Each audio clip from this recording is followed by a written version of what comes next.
Starting with the name of Almighty Allah, the most beneficent and the most merciful. Assalamu alaikum 9th class.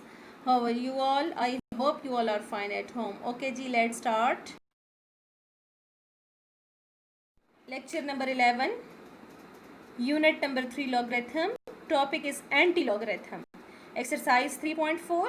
अच्छा जी, अगर जिन बच्चों को exercise 3.3 की समझ आई है और आप लोगों ने सही उसकी प्रैक्टिस की है और बिल्कुल आप लोगों ने उसके होमवर्क्स किए हैं, उसकी प्रैक्टिस की है, तो ये भी बिल्कुल उसी तरीके से है. लेकिन यहाँ पे एंटी लॉगरिथम मीन कि एंटी यानी लॉगरिथम को ख़त्म करना. लॉगरिथम को एंटी का मतलब होता है ख़त्म. जैसे हम एंटीबायोटिक, ठीक है, कि हमें जब कोई बीमारी होती है तो बायोटिक का मतलब होता है कोई बीमारी, ठीक है, तो हम उसको ख़त्म करने के लिए क्या करते हैं, उसकी एंटीबायोटिक यानी एंटीबायोटिक लेते हैं ताकि वो बीमारी ख़त्म हो जाए. तो इट्स मीन यहाँ पे कहने का मकसद ये है कि अब लॉगरिथम होगा, आपके पास लॉगरिथम वैल्यू होगी तो हमने एंटी लॉगरिथम करना होगा, यानी लॉगरिथम को ख़त्म करना होगा. तो वो भी आपके पास लॉगरिथम टेबल से ही होगा, ठीक है. लॉगरिथम टेबल जो मैंने आपको कल बताया था कल के लेक्चर में कि किसी भी स्टेशनरी शॉप पे आपको मिल जाएगा, ठीक है, लॉगरिथम टेबल. तो उसी की हेल्प से आप लोग इन्हीं क्वेश्चंस को सॉल्व कर सकोगे. एक्सरसाइज 3.4 है, बहुत ही सिंपल है. ओके जी, लेट्स. ये आपके पास है एंटी लॉगरिथम टेबल, ठीक है. अब यहाँ पे देखें मीन डिफरेंस भी है. पिछले वाले कल जो मैंने करवाया था वहाँ पे मिसिंग था, लेकिन आप लोग जब स्टेशनरी से लॉगरिथम टेबल खरीदोगे तो आपके पास ये इसी तरीके से आएगा, ठीक है. लॉगरिथम फर्स्ट 2 पेजेस पे आपके पास लॉगरिथम टेबल होगा और नेक्स्ट 2 पेजेस में एंटी लॉगरिथम होगा. एंटी मीन्स के पीछे जो हमारे पास लॉगरिथम वैल्यूज़ हैं उन्हीं का यहाँ पे एंटी का मतलब है उन्हीं लॉगरिथम को ख़त्म करने वाली वैल्यूज़ भी यही हैं. अब मकसद बताने का क्या है कि अभी आप लोगों को जो क्वेश्चंस दिए जाएंगे वो लॉगरिथम सिंपल क्वेश्चंस नहीं होंगे, लॉगरिथम की फॉर्म में होंगे, ठीक है. कल जिस तरह मैंने डिटेल में बताया था कि कैरेक्टरिस्टिक पॉइंट पेंटिसा आपके पास वो लॉगरिथम की फॉर्म में होंगे. अब उसको फिर हम सिंपल क्वेश्चन नहीं होगा, सिंपल वैल्यूज़ नहीं होगी, लॉगरिथम फॉर्म में होंगी, तो तभी एंटी लॉगरिथम होता है, ठीक है. तभी उसके ऊपर एंटी लॉगरिथम अप्लाई किया जाता है. ओके जी, लेक्चर नंबर 11 दोबारा से यहाँ पे बात रिपीट हो गई है. Find anti logarithm of the following numbers.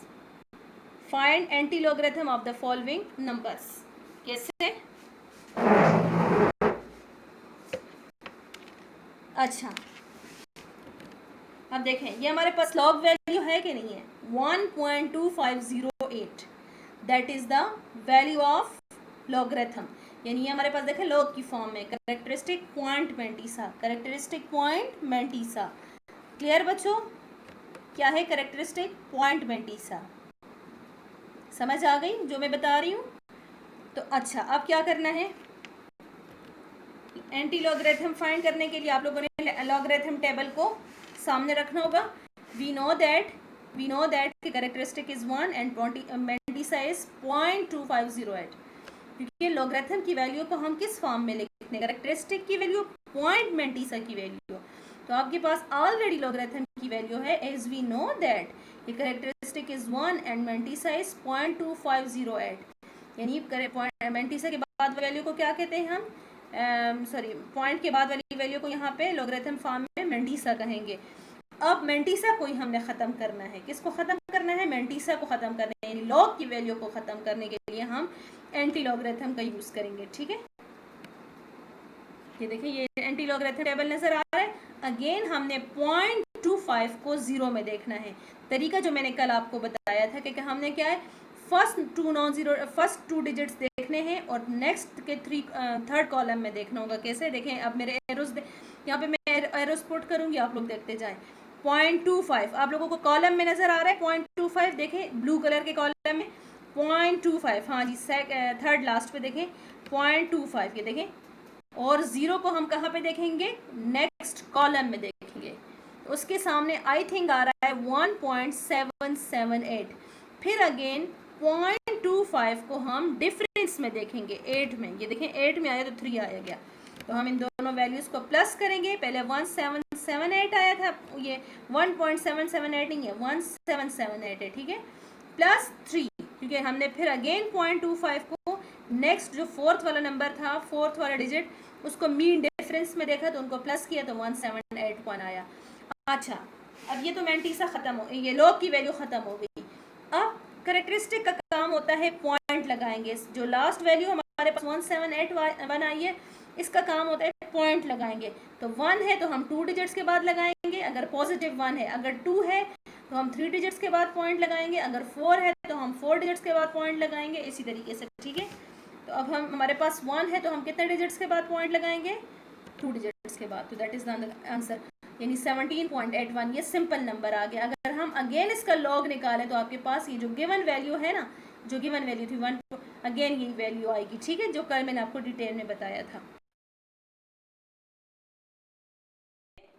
2.2508 यहाँ पे करेक्टरिस्टिक क्या है, अच्छा सॉरी ये 2 बार है, ठीक है, समझ आ गई है।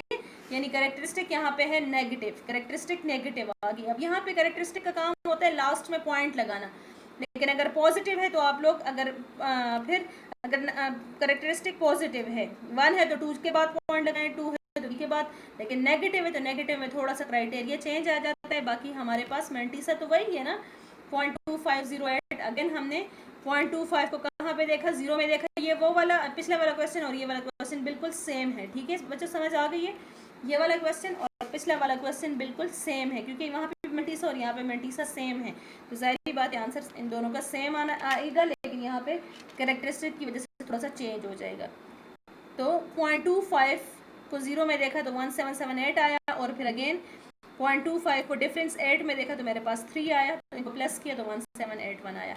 अब करेक्टरिस्टिक का काम होता है पॉइंट लगाना। यहाँ पे -1 था, पीछे 1 था, पॉजिटिव 1 था, यहाँ पे था -2, तो हम स्टार्ट में 0 लगाएंगे, तो हमने यानी नॉन जीरो डिजिट सेकेंड पे है, तो 0.011 और अगेन वही नंबर आ जाएगा जो लास्ट में प्लस करने से आया था, 0.01781, ठीक है। इससे ये पता चल रहा है कि करेक्टरिस्टिक हमारे पास क्या है, नेगेटिव है।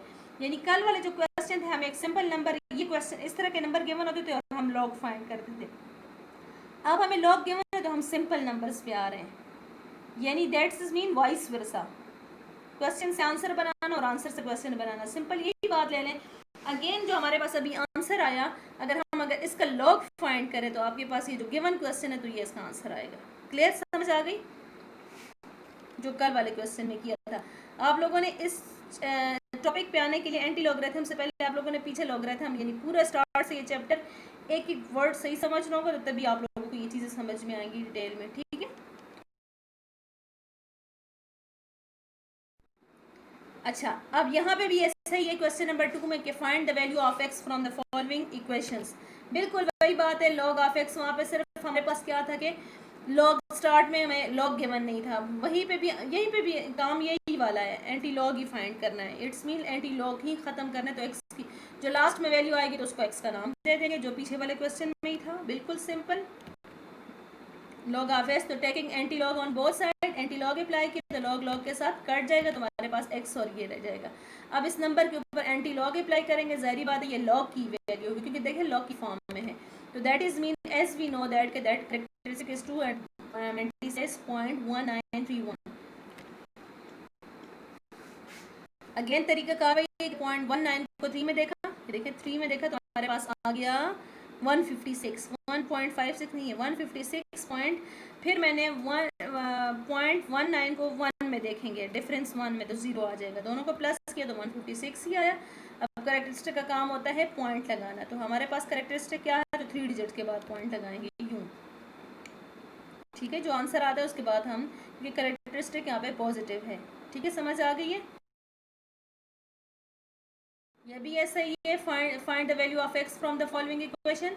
जस्ट हमारे पास एक्स का क्या है कि जो आंसर आ गया उसको एक्स का नाम दे देंगे, क्योंकि यहाँ पे सिर्फ एक्स का इजाफा हुआ है, ठीक है। अब यहाँ पे क्या है, characteristic is negative 3, taking anti log on both side, log के साथ कैंसिल हो जाएगा, हमारे पास रह जाएगा एक्स। वी नो दैट कि कैरेक्टरिस्टिक इज नेगेटिव 3 और मैंटीसा इज 0.0253। अच्छा, जब हम लॉग फाइंड करते हैं, मैं कल के लेक्चर का थोड़ा बता रही हूँ कि जब हम लॉग फाइंड करते हैं तो क्या करते हैं उसके लिए कि हमने नॉन जीरो डिजिट को देखना होता है, लेकिन एंटी लॉग में ऐसा नहीं होता। जब यहाँ पे हम है ये 0.02। तो अगर हम लॉग देखते हैं तो फिर हम 0 को मिस कर देते, लेकिन एंटी लॉग में ऐसा नहीं होता, ठीक है क्या। लॉग और एंटी लॉग एक दूसरे के ऑपोजिट्स होते हैं। 0.02 को हम 5 में देखेंगे।